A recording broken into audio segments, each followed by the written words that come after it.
Berlin. Novembre 1884. Palais du chancelier Bismarck. Une conférence internationale est organisée, sous le nom de Conférence de Berlin. Aujourd'hui, cette conférence est oubliée. Elle a pourtant scellé le destin de l'Afrique pour les siècles à venir.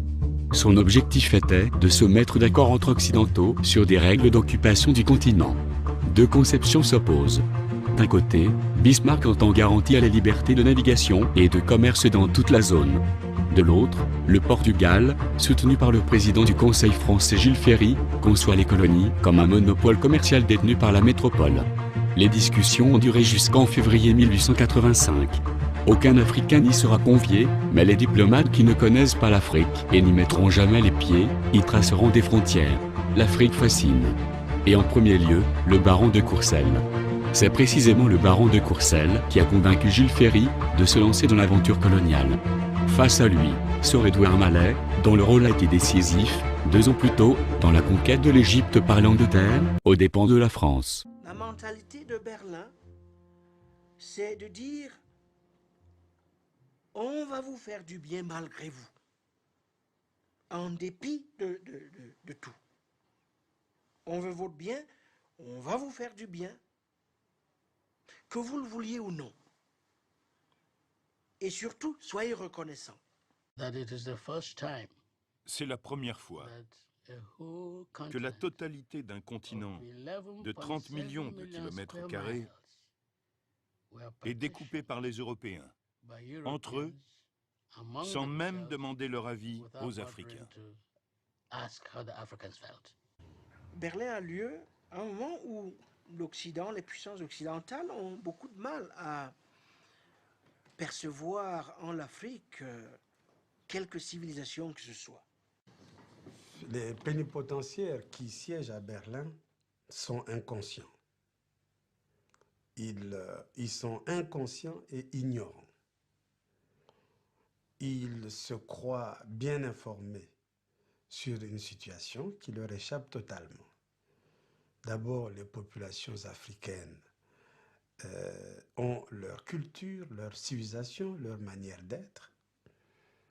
Et ce n'était pas tellement évident que les questions qu'ils considéraient à leur niveau comme étant les plus importantes étaient celles qui préoccupaient les Africains à ce moment. Ils ont transposé sur les Africains leurs préoccupations, leurs intérêts et leurs problèmes. Après plusieurs réunions techniques, un tracé définitif du territoire offert au libre commerce est enfin proposé. C'est justement le délégué belge qui est chargé de l'exposer.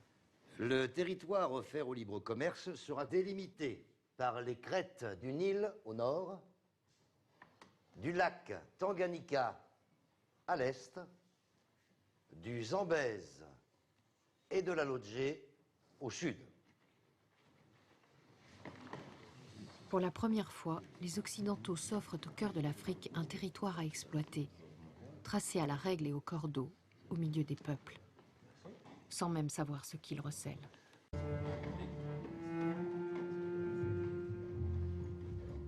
Notre question centrale, généralement associée à Berlin, c'est celle de l'esclavage. Et dont le projet colonial est constamment en train de négocier des tas de contradictions. Mais les colons, ils sont coincés. Parce que d'un côté, ils disent qu'ils veulent mettre fin à l'esclavage. Et donc, ils ne peuvent pas reproduire l'esclavage. De l'autre côté, ils ont très peur du travail libre. Et donc, ils adoptent une solution intermédiaire qui est le travail forcé. Un travail qui n'est pas payé, qui n'est pas rémunéré, alors que l'on n'est pas esclave. On comprendrait si on était des esclaves. Et donc, le travail forcé, il a servi à une ou deux choses, il faut le dire. À construire des routes, des voies ferrées, des ports. Mais au fond, on aurait pu construire ces voies ferrées et ces ports à partir d'un travail libre.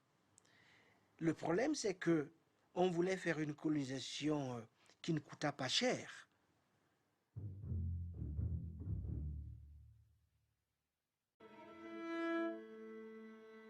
Alors il faut bien dire qu'avant Berlin, les frontières existaient dans l'Afrique précoloniale. Mais il faut préciser tout de suite que ces frontières précoloniales avaient très peu à voir avec l'idée, disons, moderne de la frontière, qui est au fond une invention récente, d'une part parce que la frontière ne constituait jamais une limite infranchissable. La frontière était en général une zone de négociation et de marchandage. Elle était en fait un espace de mixité et de rencontre, et jamais une ligne de séparation.